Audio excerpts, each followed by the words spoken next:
Hi, everybody. We are live now. Sorry for the slight delay. We had a minor glitch that we needed to get over with. I hope you're still hanging on. Um, I'm Jens Andersen from Danfoss Climate Solutions, and with me I have John and Jörg. I was almost going to say, as usual, when we're talking head-to-head. Very, very, very briefly, John, could you please introduce yourself? Very. Certainly, and yeah, very briefly, John Braun from Danfoss. Been in the industry since I was 16 years old. Been in Danfoss for 28 years. Work in the global application team for Danfoss Climate Solutions. Perfect. And Jörg, who are you? Also very briefly.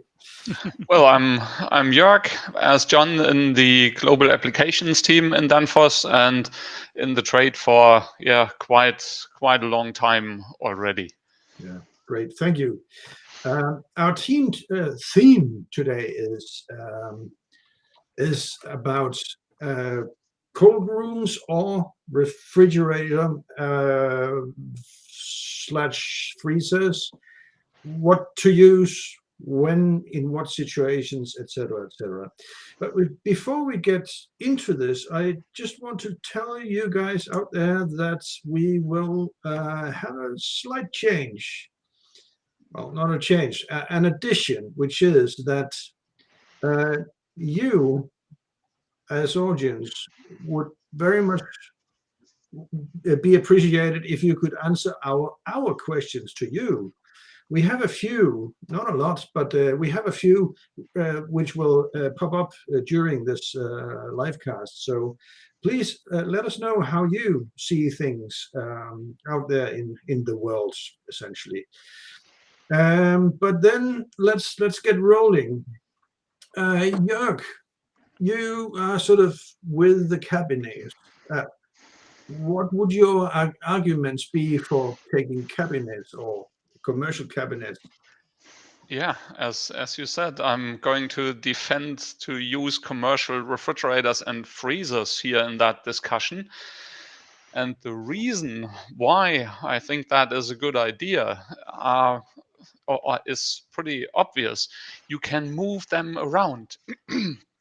So you usually need a freezer and you need a refrigerator.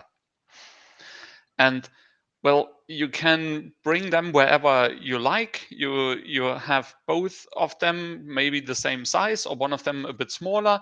They are movable, so you can move them around in your restaurant, for example. So you can, if you need one more freezer, you put an additional freezer there. If you need one more refrigerator, you put an additional refrigerator side by side to the other. So you can adapt the configuration you have to your temperature needs. That's my argument. Your main arguments. Okay, thank you. And John, cold rooms. You're the master of cold rooms. So what would you say in defense of cold rooms? So they say, Jens. I mean, basically, with a whether it's a cold room, whether it's a freezer, but we're talking in insulated panel box basically with a door and a refrigeration system. My argumentation really for that type of cold room stroke freezer is that you have a large storage capacity and you can cook many products, keep them in the cold room stroke freezer, and it's a fixed location. It's more energy efficient, I would say, than a commercial cabinet. I would personally say the lifetime would be longer, and they can be used by the kitchen staff to cook product or store a large amount of product and use it as a sort of picking facility for the kitchen. So that would be my side. Okay. And I think my video's gone strange again, so apologies, everybody. Yeah, it looks a bit blurry, but Yeah. we can hear what you say. So, and that's Good. probably the most important thing. Right. So, Jörg, it's your. Yeah, I would like to grab that opportunity that John said. The cold room lifetime is probably a bit longer, and by that I would put a question to the audience, and I would like to answer to that one. And the question to the audience I would like to put is, what do you think what the average life of a cold room and a commercial refrigerator or freezer is? So just put that in the chat, say cold room so many years, commercial refrigerator or freezer that many years. Just let us know what you think, how long the average lifetime of these appliances is. And then coming back to that point regarding lifetime, yeah, might be, I don't know, let's see what the audience means, which one lives longer. But John, even if that's the case, I mean, even if I need to change my freezer and refrigerator cabinets more often, well, if I do that, then I have new ones there with the latest technology, and I don't need to clean them anymore because they are clean, they are new ones, and that kind of stuff. So it gives me quite some flexibility. I don't need to do really a lot of maintenance on them. They are just ready cabinets. I plug them in, they work. So that would be my counter argument on that. Yeah, and I guess my counter discussion backyard, let's not call it an argument. Yeah. If you think of the, let's say, typical price of a cabinet, and for the amount of storage that you actually get within a commercial cabinet for the price, in relation to the size of a cold room and the cost of having a cold room installed, it's probably expensive to have cabinets versus a physical cold room. And if you think of the equipment on a cold room itself, normally, okay, you have the evaporator inside the cold room, you have the condenser unit. 9 times out of 10, that is outside. If you have a commercial cabinet, you have the refrigeration unit for that cabinet basically inside the kitchen. So that has to deal with the ambient conditions of the kitchen, the grease in the air, all those sorts of things. So they actually need more maintenance versus a cold room type application. Mm-hmm. So yeah, that would be the way that I look at it. I think one question that always comes to mind for me in both scenarios is and I can't call it abuse, but the physical wear and tear that the products get. So whether it's a cabinet, whether it's a cold room, they do work in quite a harsh environment physically, opening the door, slamming the door, whether it's a cabinet, whether it's a cold room. So I think those parts of the system probably get equal wear, but the actual refrigeration part itself, I'd probably say a cabinet works much harder. Yeah, because you have it probably closer to your cooking point, and you open the door more often and so on. I get that. On the other hand, that's again a point where I would say, yeah, but that's why the cabinet is quite nice. You can have it close to your cooking point. You don't need to run down in the basement to get products or produce out of your cold room. You have the cabinet standing there.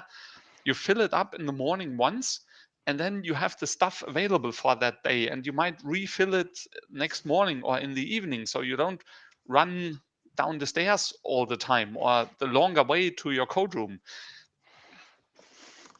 Yeah, I guess one thing to think about is how a commercial kitchen works. And normally they would have a cold room and a freezer room, and then in the normal preparation area, I guess they would have some form of cabinet, whether it's a drawer, whether it's a upright cabinet or not, for that particular work area as well. But again, it depends on the type of commercial kitchen that we're talking about, and what they've actually got there to make the system work. But yeah, I agree both ways. And Jens, question to you: Do we have a bit have a bit of a technical challenge here? Do you see any feedback regarding how the average lifetime is? I do, yeah. Get something? Yeah, I mean, there are answers like cold room 10 years, 15 years, 15 years, 15 to 20 years, etc., etc. So the lifetime seems to be longer for cold rooms, whereas I've got a single answer on the commercial parts, and that's 5 to 7 years. And the comment is, especially in kitchens with lots of oil. So yeah, that probably also have something to say. Yeah, yeah. As you mentioned, John, that it is a harsh environment, a commercial kitchen. Oil, grease. Everybody opens the door quite often, and maybe not as soft as you do that at home. I mean, it's a work environment, right? They are under pressure. They are these guys who work there.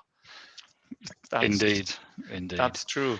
But then, how is that? A question again. Sorry for maybe asking all these questions, but to the audience again, how do you see that? How many cold rooms do you see there in comparison to cabinets in commercial kitchens, for example? Do you see more cold rooms, more cabinets, maybe as a percentage, 50% cold rooms and 80% cabinets? I know that adds up to more than 100%, but maybe you have 2 cabinets and then so something like that. If you could give a feedback on that, that might be interesting for our discussion here as well. And then coming back to the cost point, yeah, I get that. The code room, as we got as a feedback, and to be honest, as expected, the code room has a longer lifetime, yes, but it is higher in first cost. So if you can kind of afford it to renew your commercial refrigerator and freezer every 7 years, and then you still maybe not add up the same first cost as for the code room. Possibly.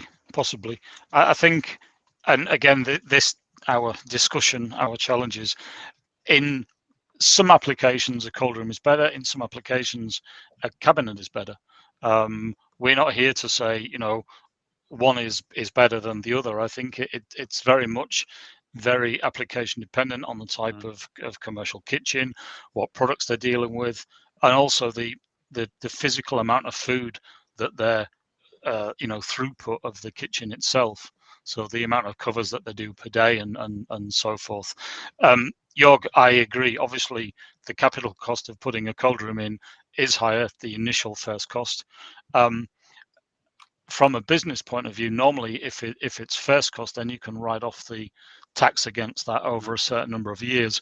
Whereas if you're having to replace the cabinet every 5 to 7 years, and again, how many cabinets would you need for the physical size of a cold room? That's very much dependent on the type of kitchen. Okay, I need to agree on that. If you really compare a larger code room to single cabinets, you need quite a lot of cabinets standing around somewhere. And I get it, yes, especially if you have some larger boxes, they probably fit easier into a cold room. No question about that. Yes. Still, I mean, in the commercial kitchen, you need to separate fresh food from prepared food, or especially meat, raw meat from already cooked meat or other stuff. So you don't want to mix that. With a cabinet, that's pretty simple. You have one for fresh products, one for already prepared products. And that might be an additional point you can bring in for the cabinets. Agree. Again, I think it comes down to the amount of storage space you have in a cabinet compared to a cold room. Generally, they have what is, or at least I term, husbandry within a cold room, and your fresh product, fresh meat would always be on the lower shelves, and your cooked produce, raw produce, would be on the higher shelves. And in some kitchens, you might have a separate cold room for fresh, a separate cold room for cooked, and so forth, to keep that separation of food types. Again, it comes down to the amount of food produce that you're dealing with, and the throughput of that kitchen. But it's a very good topic, Jorg, because what you don't want is any cross-contamination. Certainly not. You have important. good arguments, John. I'm trying to think about something that I really can push forward pro cabinets. And you say we don't want to push one or the other technology. It's just for a bit the sake of the discussion here. And I'm wondering what else I have something. on a cold room, you have the condensing unit. You have the cold room with the evaporator. You have a condensing unit. Quite often you want to put that outdoors, that condensing unit, right? I don't have that in my cabinets. So the advantage for you on the cold room is you don't put heat into the building. You don't put the condenser heat into the kitchen or anything like that. I agree.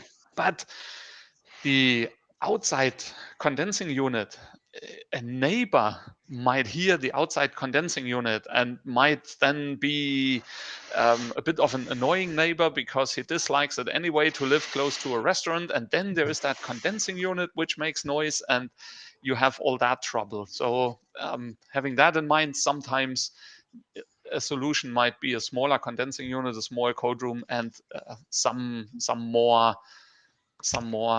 commercial cabinets somewhere. Yep, I agree that noise pollution in city centres is quite a challenge. Obviously, with a cold room, you can also have a clip-on unit. So, in essence, the refrigeration system is inside the commercial kitchen, same as the cabinet. So we're rejecting that heat into the kitchen.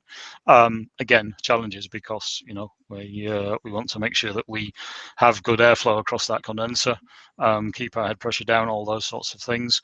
So there is the options to use clip-on units. Again, if we talk typical size of a small kitchen cold room, 3 meters by 3 meters by 2.5, a clip-on unit is quite suitable for that. Obviously, you are rejecting that heat into the kitchen, so you have to ensure that you get rid of that heat somewhere. So yes, there is challenges with the location of the condensed unit, but you do have the option of using a clip-on type unit, and you also have the option of using something like a water cooled condenser, for example. Yes, more expensive to run, depending how you go about that, whether that's water to waste or to a cooling tower, for example. But there are options to get around that particular issue. Can I just interrupt for a few seconds? Jorg, you asked a question to the audience, and we have a few answers. That goes like 70% cabinets and 30% cold rooms. Another one says 25% cold rooms, 75 cabinets. And then we have a slight different situation in the US, apparently, where Christopher Ganjemi, he says there is perhaps 2 cold rooms, low temperature, and 1 middle temperature, and then a commercial fridge and freezer. So it's a combination. And there are others who are saying more or less the same thing, that you have a combination of both cold rooms and cabinets. Yeah. And then now that you look into the comments we got back, and thanks a lot to all of you who wrote back to us. Are there any other comments, questions to us? I mean, we've been discussing already quite a bit, and I completely forgot to ask that.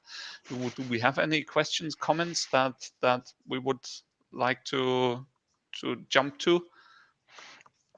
Yep, could be about the system, could be about the refrigerant itself.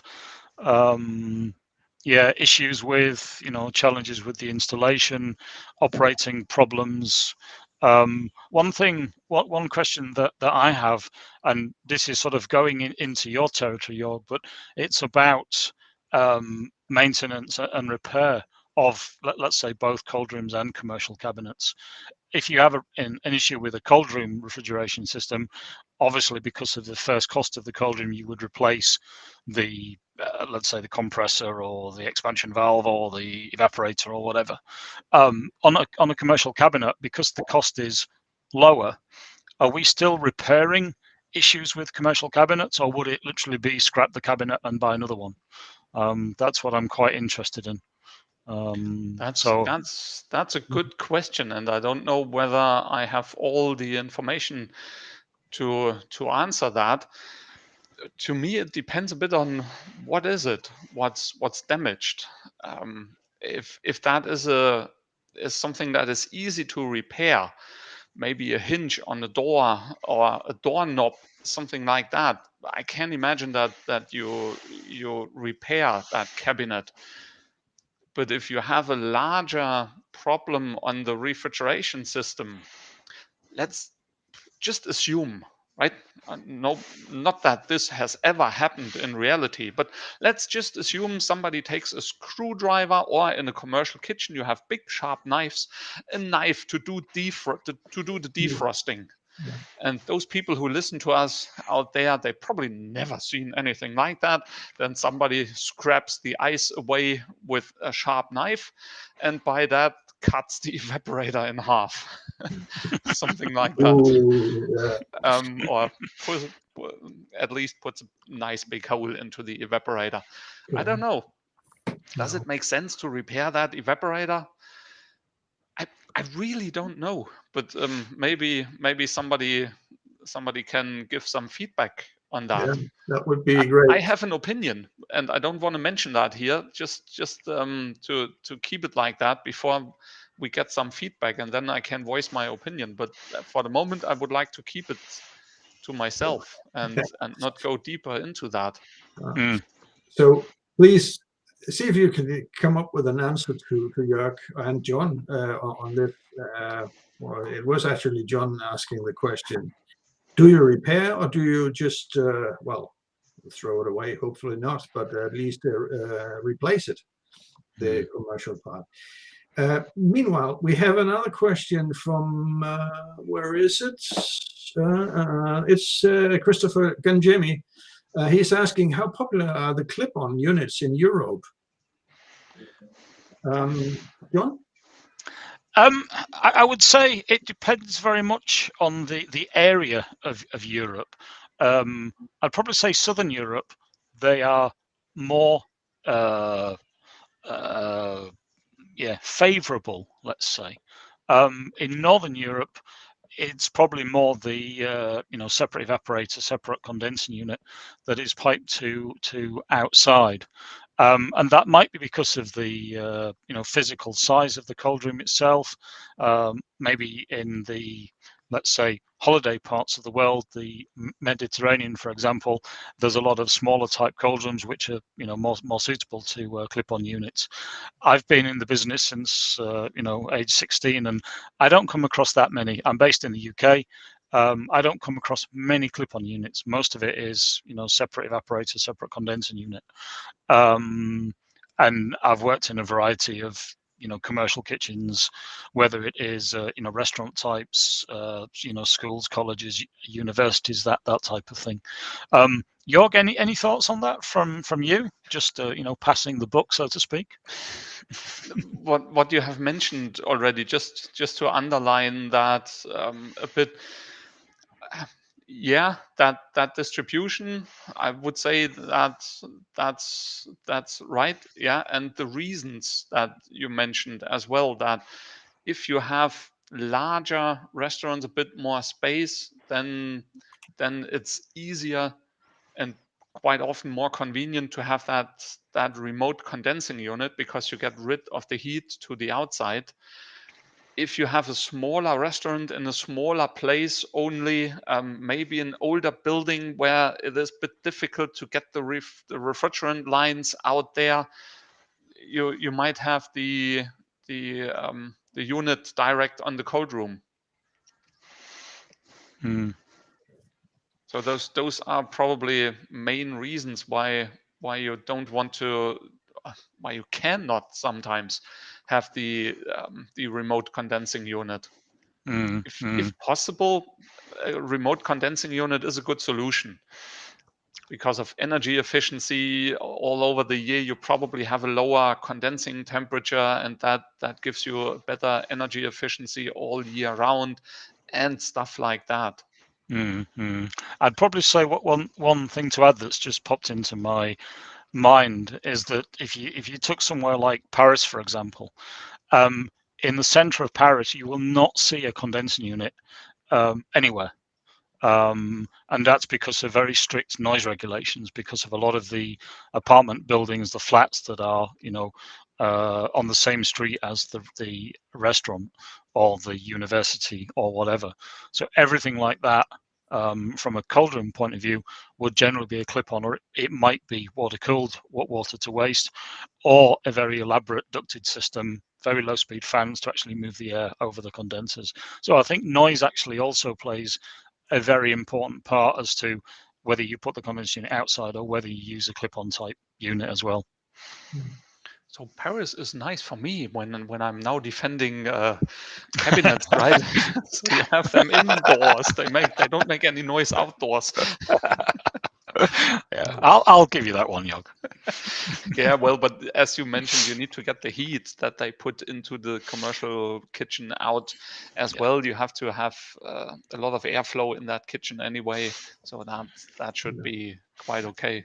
Yeah, but agree, if you have these challenges, then a cabinet might, or several cabinets might be a good solution for a smaller restaurant. As soon as you get bigger, if you have 20 cabinets standing there, well, then really start to think about a cold room. Yeah, I get that. Definitely. That's true. Yeah. We have one answer on the question about servicing and replacing. It's Amit Chandra Gurav, I think it's pronounced. He says decision of repair or replacement of the damaged part in both kind of systems is generally taken on the criticality of the damage and the effect of the operation of the cold room refrigerator unit. So, yeah, I guess it basically comes down to the severeness of the damage, I guess, but also the costs of repair versus a new unit, I guess. Yeah, and that's as John mentioned, to repair a cold room, comparing to buying a complete new cold room, including ripping the old one out, getting everything out of the building, install a new one, take the time to install a new one, plus the cost of the new cold room. It's kind of always clear that repairing whatever it is more attractive. If you have 5 cabinets standing there, one of them fails due to whatever reason, no matter what it is, refrigeration system is no longer working because the compressor is dead. Let's put it like that.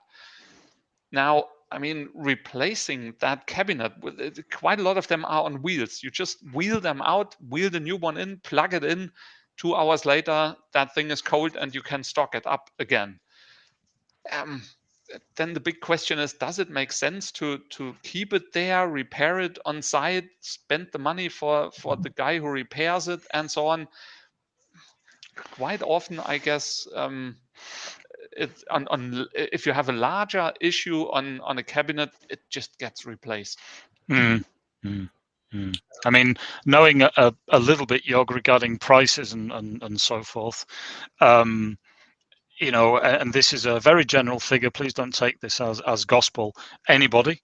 But let's say we're talking €1,500 for a cabinet. Maybe just a 400-litre cabinet, so 6 foot tall, 2 feet wide by 2 feet. If that's €1,500, by the time you've paid a refrigeration engineer for a day, travel time, parts, etc., you're probably looking at that sort of figure anyway. So yeah, just take it out and put another one in. which is good, but quite wasteful as well. Yeah, that's true. The code room is probably the one that uses less material over time and is more sustainable. I can imagine, yeah, that this is the case. So if you have the space, I get it. For smaller restaurants, if you don't have the space, the cabinet is still a really good solution. And as it has been mentioned by Jens, in many larger restaurants, you probably have cabinets plus the cold room. So as I said before, you don't need to go for every carrot down to the cold room. You have something close to your cooking place. Yeah. That's very true. And I can always remember a comment, Jorg, from a chef that we were talking to actually at a trade show some time ago, and we asked him what the most annoying thing regarding the cold rooms or the cabinets was, and he said was the vacuum seal on the doors, if you remember. Yeah. And he always put a towel over the door so that it didn't seal properly, so that every time he went to open it, there was no resistance there, which I always found quite interesting. Yeah, I found that interesting as well. But then when I heard that and I went home to my freezer and I opened that 2 or 3 times a day, then it is exactly that. And if you imagine you have to open that every 6 minutes, yeah, then you think, come on, door, open up. Then you don't have the time to open it slowly, maybe try to get a little bit of air in and stuff like that. Don't start using a screwdriver though. No, definitely not. We have a question about efficiency and power consumption.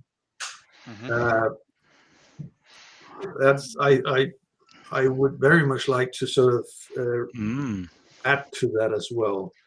Can you say anything about the efficiency and power consumption versus or between the two different options? Which one would be more efficient, cheaper in the long run, so to speak?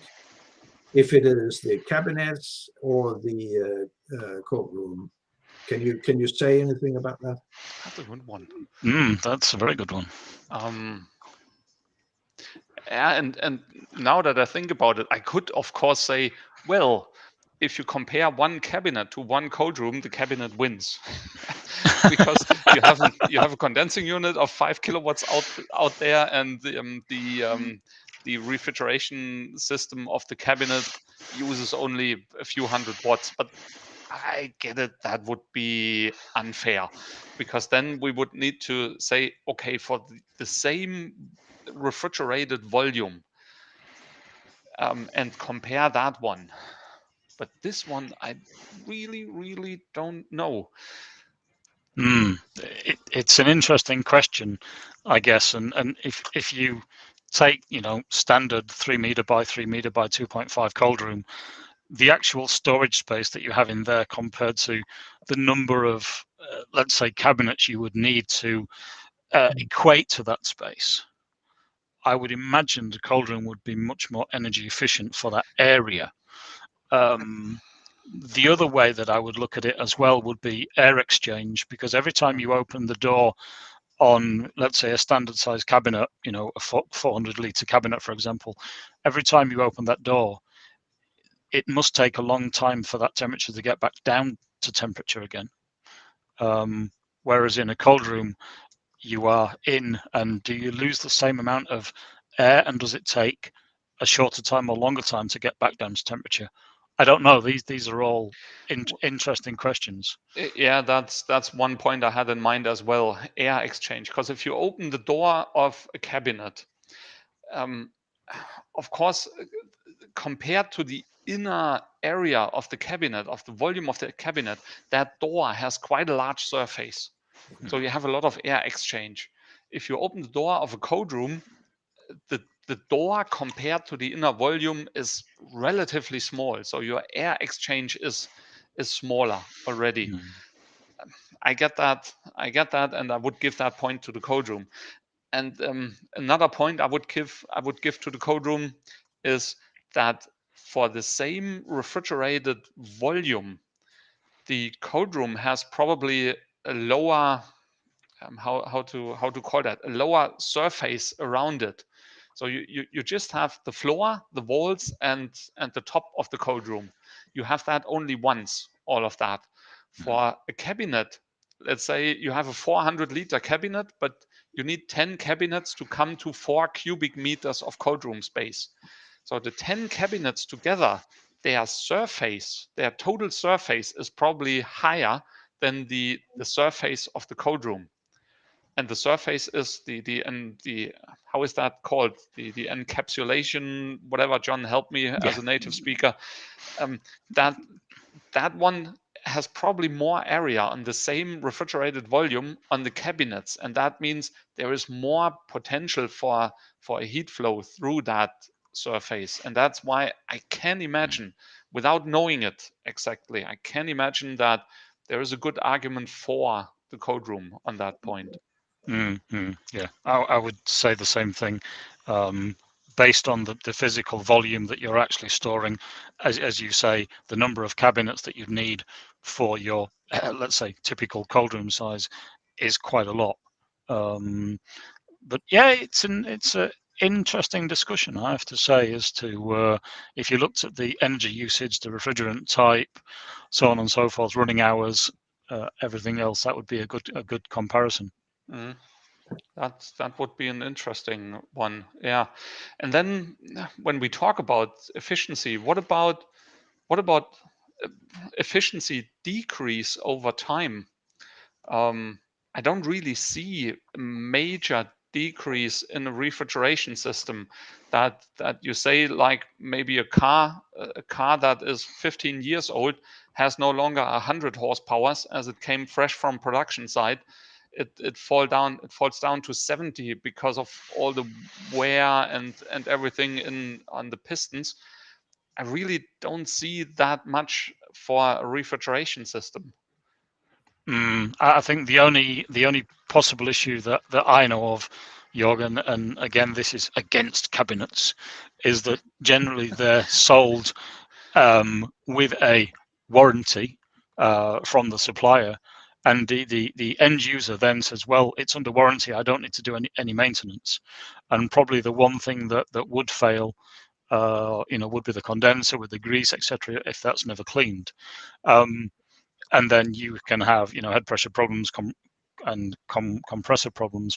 But then I guess I could also counter my own argument to say, well, if it's a cold room and a condensing unit outside, that can also get very dirty if they don't do any maintenance with that as well. So it's a little bit 6 of one, half a dozen of the other in that sort of style of issue. But at least from the contractors that I know talking about cabinets, that is one of their biggest challenges, is to actually get the end user to do any maintenance on that cabinet, because it's almost like, as you said, it's a throwaway item. And it works. You quite often, especially if that condenser is behind the cabinet, you might have 4 cabinets side by side. You put them onto a wall. They have a 5 centimeter distance or 7, 10, whatever to the wall, and nobody ever takes them out to clean that condenser. You're right about that. That's probably the biggest decrease in efficiency on a cabinet, that the condenser gets more and more dirty, and that means your condensing temperature gets higher and higher.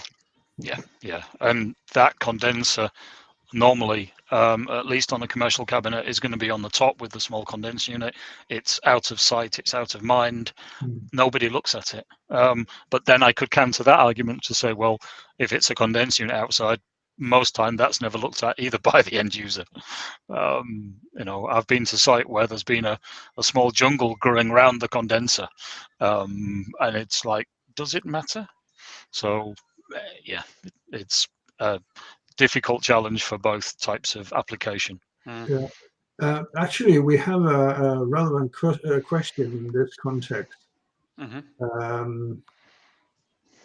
The question is, what is the good period for maintenance of refrigerator or cold room is that once a year or once every second year, or how is that? And I guess it goes both for cabinets and for cold rooms. Well, Starting with you, John, what do you say? It's very much application dependent. What you're actually using or keeping in the cold room itself, where the condensing unit is, if it's inside, if it's outside, if it's a clip-on unit and it's inside, then you've got, you know, the grease in the air. So it might need cleaning, you know, 4 times a year instead of 2. Or 1. It all depends on the application. If it was a cold room to store, and I'm not talking a cold room as such, but let's say it's a beer cellar, for example, you've got a lot of moss, algae buildup on the cooler, so that might need cleaning, you know, 4 or 5 times a year. So very, very much dependent on the application. Things that you know need doing. Okay, you need to clean the condenser. You need to make sure that the drain from the evaporator is clear. If it's a deep freeze, obviously you need heater tape on there, things like that. Make sure the fans are going the right way. Make sure the fans are not getting caked in the debris itself. Make sure we're not boxing in that evaporator. So pretty basic, you know, maintenance things that can be done that will extend the lifetime of the equipment. The biggest one is always make sure you have a clean condenser, and that goes for, you know, both types. Yeah, and that's yeah, as you go say, ahead, John. once a year somebody should look at that at least. Take a broom, clean the condenser briefly, and then that helps a lot already. Yeah, I mean, as John said, depending on the use cases, you might need to do something else more often. And by the way, talking about maintenance and cleaning, we are not talking about the normal cleaning of your internal parts of the cold room itself, or especially the cabinet. So hopefully somebody cleans that cabinet more than once a year in a commercial restaurant. I really hope that this happens more often than once a year. But the stuff for the refrigeration system, that should be at least checked once a year. Yeah, that's a very good point, Jorg. I mean, I've got many photographs from being on site of the dirt that accumulates both on the condenser but also in the evaporator part of a system, whether it's a display case, whether it's a cabinet or cold room. One important point that I'll make to everybody who's listening in with us, if you have dealings with the end user, try and ensure that they use a proper cleaner and not one that has ammonia in it. Because if it has ammonia, it will basically rot the brass or the pipes, the copper pipe, the brass of the refrigeration system. So if they're spraying that liberally around the inside of a cabinet, for example, and they get that ammonia type liquid on the brass, on the copper, that will eat away at the refrigeration system and eventually cause you a leak. So that's quite an important topic. You know, proper proprietary cleaners made for that role is very important, because we do see that you know, where there's been an overuse of that type of substance. True. We have another question that is not quite related, but still. We're talking cold rooms, and by designing a cold room, you probably will need to take care of faster temperature pull down. That is the question. Yeah, John? I guess that's to me, Jens. Yeah, I mean, there's 2 types of well, 3 types of cold rooms, I guess you could say. You've got your holding cold room, so your goods that you store in that cold room arrive at the location at, you know, the same storage temperature. So that is literally just a holding cold room. The goods come in at, let's say, +4 and are stored at +4. So you have, okay, heat load from the fabric itself, from the door opening, from the operatives, fan load, light load, things like that, and a little bit of product load. If you had something that you wanted to pull down, so you brought in, let's say, fresh fish, let's say plus 18, plus 20, and you wanted to store that fish at -1, then you would need to design your cold room in such a way that it has the capacity to take that very large heat load at the beginning and pull that product down in a certain period of time back down to the required storage temperature. So that needs proper heat load calculation.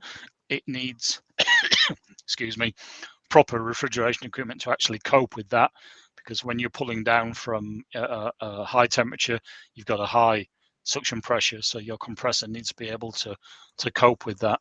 And then the system itself, the refrigeration system, needs to cope with that smaller duty when you've actually pulled down the product to that storage temperature.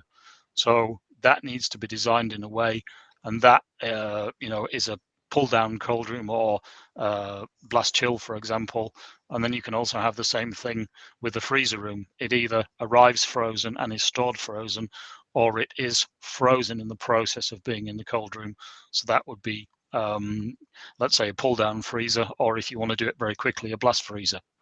So it's very specific to those types of application.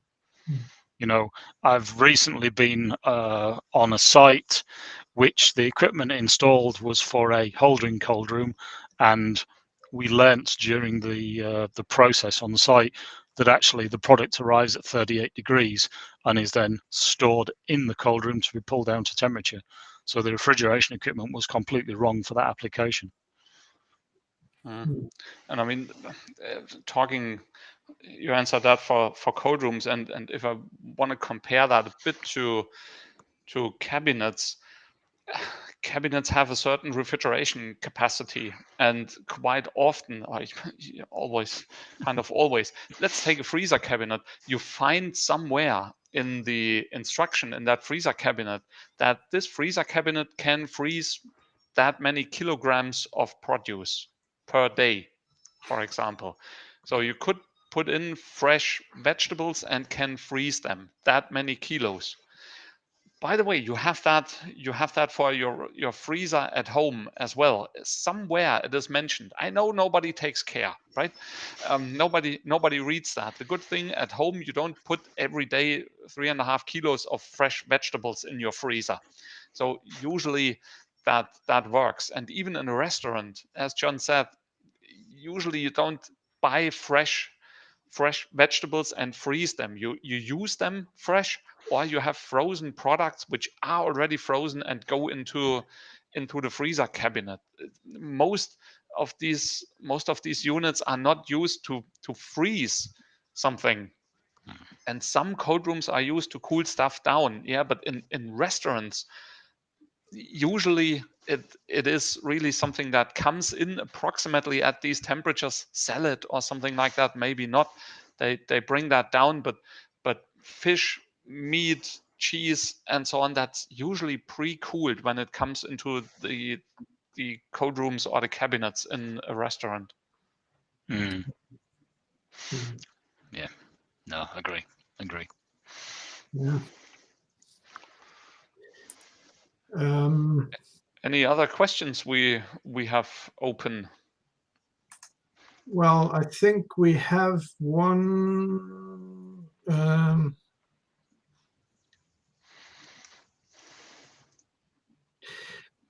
There's a question about the condenser placement. It's about putting the condenser on top of a cold room. That will probably add to the temperature in the restaurant or in the room, right? But I guess that heavily depends on where you are in the world. Or how do you see that, John? Yeah, I mean, that is the issue for having a clip-on type unit on a cold room, or the system on top of a commercial cabinet. It's in the let's say commercial kitchen, so it adds heat. Generally, commercial kitchens are quite warm places anyway, by the nature of it being a kitchen, cooking, ovens, etc. The main thing to say is that refrigeration system needs to be able to work at a given temperature. And that might be 36 degrees, it might be 38, it might be 42. It needs to function in that environment. So you cannot take let's say a normal condensing unit and put it in a commercial kitchen if the operating ambient temperature of that commercial kitchen is higher than what is rated for that refrigeration unit. So yes, it will input heat into that space, and you need to make sure that you have a good airflow within a commercial kitchen. Otherwise, you will essentially break your compressor because of a high condensing temperature.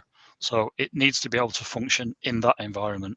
Otherwise, it's the wrong product. Mm. And that's a good question, actually, and it makes me think what a commercial cabinet refrigeration system is rated at from an ambient temperature point of view. Jorg, would you have any idea? I don't know exactly, but I don't have that in mind. What I know is that there are different rating conditions, like you have that for your refrigerator or freezer at home.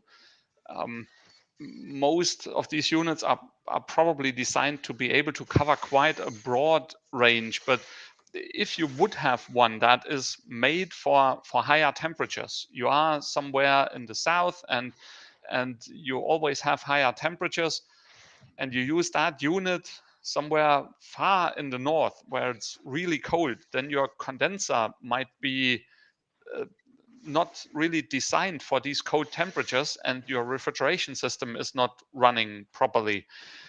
But I don't have the numbers in mind right now, how that looks like. Yeah, it's an interesting question. I'm just trying to think what the when I've been in a commercial kitchen during service, it's quite a warm place, but I couldn't say whether that's 32, 38 or whatever. And I guess the other thing to say is that if you think about your condensing unit on a clip-on unit on a cold room or a commercial cabinet, it's relatively high up.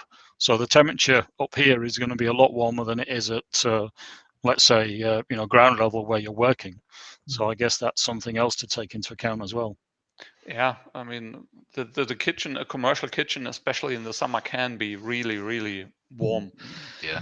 Hopefully you find a place, if you put your cabinets, for example, close to that kitchen, hopefully you find a place where there's fresh airflow coming in all the time, so that you don't collect a lot of heat there, because all your fans that you have in a commercial kitchen anyway, to get rid of all the smells and that kind of stuff in a commercial kitchen, they need to shovel out a lot of air anyway. So if you can put your cabinets in a way that they get a bit more of that fresh air and not necessarily 38 degrees from the cooking area, then that is very useful as well. And by that, you can reduce the amount of oil and dust they get from the cooking area as well. Yeah, very true. Very true. I had We one have one question, but I don't. How do we still have time, or should we wrap up? How is that? we have one more question. Okay. It's it's Andrew Prifty asking, is it safe to use UV light inside the cold room? But that also raises quite a few questions here by me. Why would you do that, for instance? I mean, UV light generally is used as a disinfectant, for want of a better word. But yeah, could it be used? Is it used? I honestly don't know. I don't know either. I just am a bit hesitant, because UV light, as you say, John, is used for disinfectant, and you have that in air conditioning systems sometimes to kill germs and so on. And that there are big warnings wherever you have these stronger UV lights, which say UV light, switch it off before you open this part. So if you put that into a cold room where people walk in all the time, either you need them to wear protective gear, or you need to switch off the UV light as soon as somebody comes in.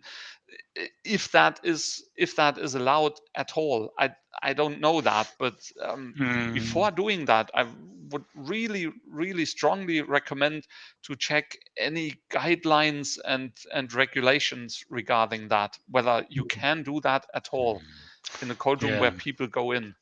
I would have said not, because for the things that you say, Jorg, UV light is a disinfectant, and again, don't take this as gospel, but yeah, everywhere you will see a UV light, let's say in a large ducted air conditioning system where they use UV light as a antibacterial agent, if you like, there are always warning signs, do not enter, no personnel, turn off, blah, blah, blah, blah, blah. So I would have said not. But then the other thing that springs to mind is if you had food in your cold room and you bathed it with UV light, how would that actually affect the product as well? Because if you think of, fruit, vegetables, they are a living organism and give off a respiratory load. If you bathe them in UV light, do you effectively kill the product? I don't know. Question. Yeah. But interesting. I don't know either. I would say it raises a couple of other questions. This question, but that's but we've now been live for almost an hour, so I would wrap it up. I think we should do that. Thank you for all your questions. You're welcome to send us any questions afterwards. Post them here on LinkedIn or YouTube or wherever you are, and we'll try to catch up on them and answer them online afterwards. Thank you so much for your participation and your well, thank you all of you, and especially John and Jorg. Thank you very much for answering all these questions. Thank you. Thanks to everybody in the audience. Yep, definitely. It's we live for and live on. So good, and thank you very much for all the questions, and I hope the chat was interesting. And thanks to our colleagues who help us to set all this up, that we can do a live stream. Just to mention that we have some help in the background, because I'm not at all the technical guy when it comes to live streams. We can talk about refrigeration, but live streams, I know this is my camera, that's where I look. that's all I know about it. Very true. Very true. But thank you so much, and have a nice day. Okay. Thank you, gents, ladies. Thanks everybody. Have a good day. Bye-bye. Bye-bye.